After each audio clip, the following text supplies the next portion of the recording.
Fakta dukun racuni Pasutri di Pemalang, ternyata pernah bunuh 9 orang.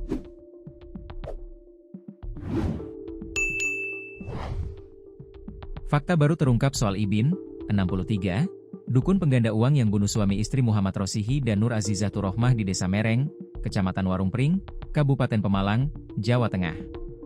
Sebelum terkenal dengan sebutan dukun pengganda uang, Ibin ternyata tercatat pernah membunuh orang dengan jumlah yang lebih banyak.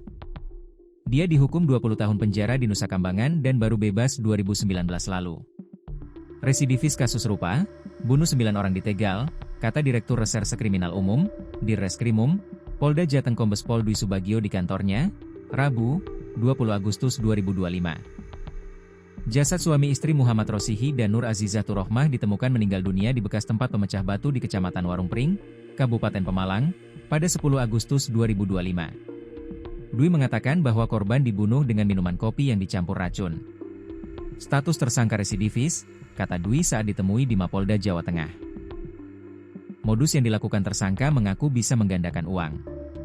Ibin juga meminta para korban ritual sebelum akhirnya dibunuh. Ritual saat tengah malam di tempat sepi, ujarnya. Selain diminta ritual di tempat sepi, korban juga diminta meminum kopi yang sudah dicampur dengan racun potasium sianida atau potas.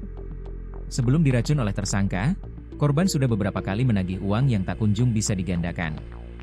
Padahal, anjuran ritual Ibin sudah dilakukan.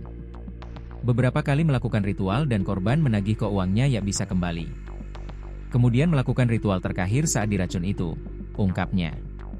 Efek dari racun tersebut bisa membuat korban kurang dari 3 jam meninggal dunia.